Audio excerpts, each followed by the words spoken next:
휴전사극의 홍수 속 오랜만에 대하사극이 방영되고 있습니다. 대하사극의 명가 KBS에서 총 제작비 270억 원을 들여 선보인 고려 거란전쟁.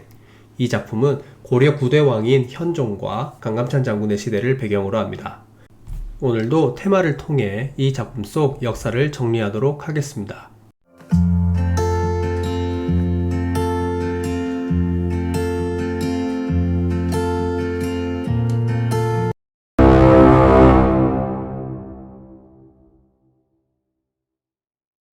대하사극은 우리가 흔히 생각하는 정통사극과 다른 개념입니다.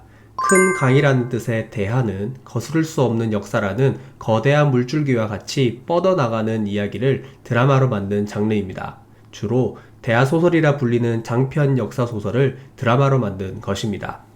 위대한 왕이나 영웅들을 중심으로 실존하는 역사를 웅장함을 녹여내 만든 게 가장 큰 특징으로 배우들의 열연은 필수이고 철저한 고증을 통해 소위 역사 덕후들에게 크게 환호받는 장르입니다.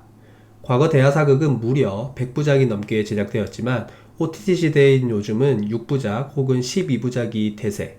고려거란 전쟁은 요즘 작품에서 보기 힘든 32부작으로 기획되어 긴 시간 동안 시청자를 찾아갈 계획입니다.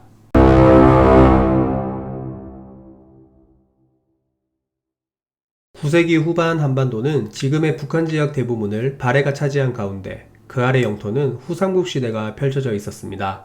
신라 장군 출신인 견훤이 900년 후백제를, 신라 왕족 출신인 궁예가 901년 후 고구려를 세워 쇠락해 가던 신라와 함께 후삼국 시대를 형성했습니다. 송악 출신 호족이었던 왕건은 전장에서 큰 공을 세워 궁예의 신임을 두텁게 받다가 포악한 궁예의 반기를 든 많은 부하의 추대로 918년 새 나라를 개창했습니다. 나라 이름은 고려로 고구려를 계승한다는 의미였습니다. 고려거란 전쟁의 배경은 11세기입니다. 정확히는 서기 993년부터 1019년까지 치러진 고려거란 전쟁 중 1009년부터 1019년까지의 이야기를 담고 있습니다. 11세기는 10세기 대격변의 시대가 끝나고 새로운 질서가 연장되던 시기였습니다. 고려가 한반도 대부분 지역을 통일하고 있던 시기, 북쪽에서는 거란족이 크게 발전하고 있었습니다. 거란족은 10세기 초 요나라를 건국했습니다. 926년엔 발해 땅이었던 만주까지 차지했습니다. 거란족은 지금껏 많은 나라의 거대한 장벽이었던 만리장성까지 넘으며 남하하는 데 성공하였습니다. 대혼란의 시기, 고려는 주인공이 되지 못했습니다. 거대한 영토이자 든든한 방패가 되어주던 만주가 거란족 등 유목민들에게 넘어가고 영토가 한반도로 제한되면서 수많은 유목민의 침략을 받아야만 했습니다. 고려 거란 전쟁의 배경인 11세기는 만주를 잃어버린 유목민들의 침략에 크게 노출되었던 생존의 시기였습니다.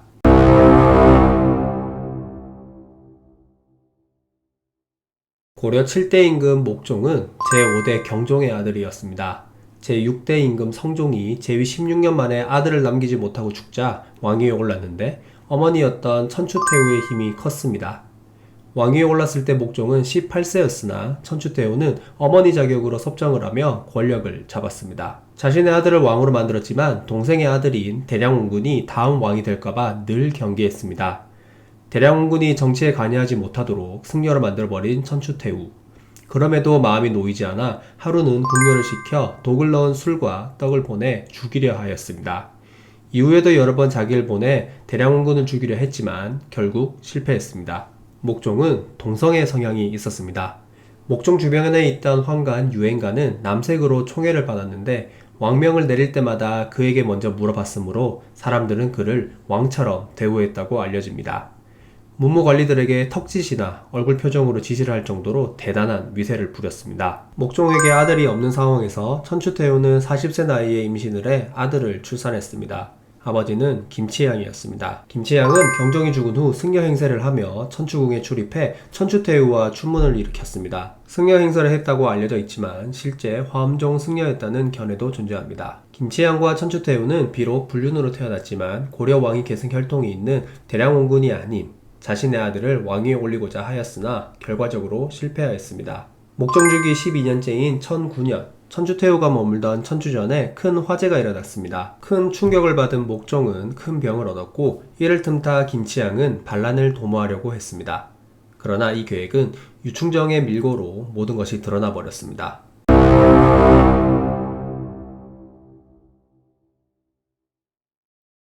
고려의 군사적 요충지였던 서경을 방어하던 강조는 군사 5,000명을 거느리고 수도 개경으로 들어왔습니다. 천추전 화재 이후 중병을 얻어 두문불출했던 목종은 신하들의 접견을 거부하고 일부 신하들과 자신의 후사 문제를 논의했습니다. 훗날 현종이 되는 대량원군을 불러들여 자신의 뒤를 잇게 하고 막강한 군사력을 보유한 강조도 불러 자신을 호위하게 하려 하였습니다. 그러나 반전이 일어났습니다. 목종은 강조에 의해 왕위에서 쫓겨났고 나중엔 죽임까지 당했습니다. 한국사 능력시험에 자주 출제되는 강조의 정병과 현종의 즉위는 우연과 의문으로 가득합니다. 천추전 화재 이후 중병을 얻었다고 알려진 목종이 실제로는 그렇게 아프지 않았다는 기록이 있기 때문입니다. 궁궐에서 쫓겨날 때의 모습은 건강했고 강조의 부하들에게 살해당했다는 점은 병자가 아니었을 가능성을 높여줍니다. 목종이 대량원군에게 보낸 편지를 보면 자신이 정사를 제대로 돌볼 수 없으니 왕위를 물려준다는 내용은 전혀 없습니다. 그러나 운명은 목종의 예상대로 흘러가지 않았고 자신을 지켜달라고 불러들인 강조에 의해 결국 죽임까지 당했습니다. 참고로 군사 쿠데타를 일으킨 강조는 거란과의 전쟁에서 사망했습니다.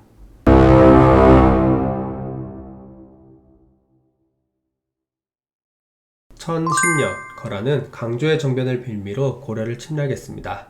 거란은 1차 침략 때 맺은 외교적 약속은 목종 제위기관에 맺은 것이란 이상한 논리를 내세워 40만 대군을 이끌고 압록강을 건넜습니다. 세 차례 침략 중 두 번째였습니다. 발해를 멸망시키고 송나라와 대립하고 있던 거란은 고려가 송나라를 도울 걸 경계하였습니다. 고려와 송나라 간 1차 군사 동맹을 맺지 못하도록 하기 위해 거란은 1차 침입을 했습니다. 이때 서희가 나섰습니다. 서희는 고려가 고구려 후예라는 걸 강조하며 거란 장수 소선영과 단판을 벌였습니다. 서희는 거란의 논리라면 고려도 옛 고구려 땅을 되찾겠다며 전쟁을 일으킬 수 있다 주장하였습니다. 그러면서 형식적인 4대의 예를 표했습니다. 대신 거란으로부터 청천각 이북과 압록강 이남 사이에 6개주를 얻었습니다. 이것이 그 유명한 서희의 강동 6주입니다. 거란의 2차 침략은 황제가 직접 군대를 이끌었을 만큼 큰 위협이었습니다. 강조의 정병과 현종의 즉위로 어수선하던 고려는 속수무책이었습니다. 고려 수도 개경이 함락되었고 현종은 남쪽으로 피난을 떠나야만 했습니다.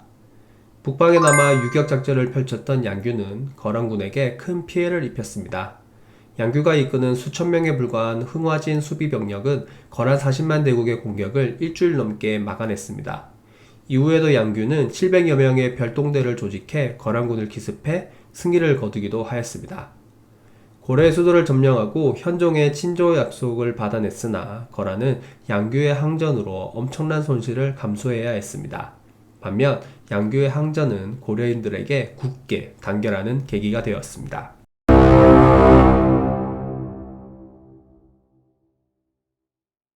거란과의 3차 전쟁은 고려-거란 전쟁의 주인공인 강감찬 장군이 있기에 따로 떼서 정리합니다. 강감찬 장군은 고구려 을지문덕, 조선의 이순신과 더불어 3대 구국 영웅으로 불릴 정도로 추앙받는 인물입니다. 948년 현재 서울 관악구 봉천동 일대인 금주에서 태어난 강감찬의 본래 이름은 강은천이었으나 과거급제 이후 개명해 강감찬이 되었습니다. 문과의 장원으로 급제했을 때 나이가 36세였으니 제법 늦게 벼슬을 얻었습니다. 문관으로 지내던 강감찬은 1014년 거란의 3차 침입이 시작되자 본격적인 영웅의 면모를 드러냈습니다. 국력이 쇠퇴한 데다 거란과 동맹을 맺고 있던 송나라에 구원군을 기대할 수도 없게 되자 고려는 자체적으로 거란의 침입을 막아야만 했습니다. 거란의 성종은 1018년 12월 소배압에게 10만 대군을 이끌고 고려를 침공하게 했습니다. 거란의 대대적인 공격이 시작되었지만 고려는 이를 대비하고 있었고 20만 대군을 지휘한 장수가 강감찬이었습니다. 고려의 거센 저항에 고전하면서도 수도 개경 함락을 고집했던 거란은 기습부대들의 공격을 연달아 받으며 철군을 시작했고 퇴각하는 소배압과 강감찬이 외나무다리에서 만난 곳이 바로 귀주였습니다. 사기도 체력도 많이 떨어진 거란군은 죽기 살기로 싸웠지만 운명의 장난처럼 바람의 방향이 남쪽에서 북쪽으로 바뀌면서 남쪽에 진을 치고 있던 고려군에게 유리하게 되었습니다. 화살이 바람을 타고 더욱 멀리까지 날아갈 수 있게 되었기 때문입니다. 운이 좋았다? 사실 강감찬은 날씨를 철저히 예상하고 일부러 남쪽에 진을 쳤습니다. 고려군의 화살 폭격을 당해내지 못한 거란군이 허겁지겁 달아나기 시작했고 강감찬은 끝까지 이들을 추격하라 명령을 내렸습니다. 당시 살아서 본국으로 도망친 거란군은 고작 수천 명밖에 되지 않았고 적장 소배압은 갑옷에 무기까지 버리고 압록강을 헤엄쳐 달아났습니다. 네 낙가죽을 벗겨 죽여버리겠다. 화가 잔뜩 난 거란 성종이 소배압의 낙가죽을 실제로 벗겼는지는 알 수 없으나 기록상으로는 목숨은 건진 채 귀양을 간 듯합니다. 이것이 대한민국 역사에도 길이 남아있는 귀주 대첩입니다. 당시 강감찬 장군의 나이는 무려 71세였습니다.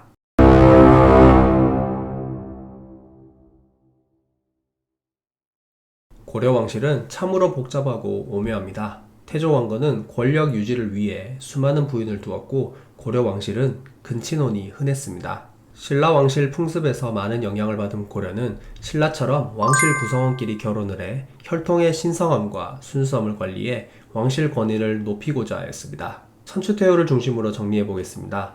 천추태후는 태조 왕건의 친손녀입니다. 천추태후의 아버지와 어머니는 모두 태조 왕건의 자식입니다. 13살이 되던 976년 천추태후는 고려 5대 경종과 결혼했는데 경종은 자신의 사촌오빠였습니다. 천추태후의 여동생이었던 헌정왕후 역시 경종과 결혼했습니다. 쉽게 말해 친자매가 사촌오빠와 결혼을 한 셈입니다. 고려 6대왕인 성종은 천추태후의 오빠이고 7대왕인 현종은 천추태후의 아들입니다. 훗날 9대왕 현종이 되는 대량원군은 태조왕건의 아들 왕욱과 천추태후의 여동생이자 태조왕건의 손녀인 헌정왕후 사이에서 태어났습니다. 작은아버지와 조카 사이였는데 눈이 맞을 당시 왕욱은 아내와 딸이 있는 유부남이었고 헌정왕후는 이름 그대로 선왕의 왕후였습니다. 불륜관계에서 태어난 게 대량 원군입니다. 지금까지 4화까지 방영된 고려거란 전쟁은 강주의 정변 이후 현종이 불안한 왕권을 잡은 모습까지 보여줬습니다. 앞으로 본격적으로 고려거란 전쟁의 모습을 다룰 예정.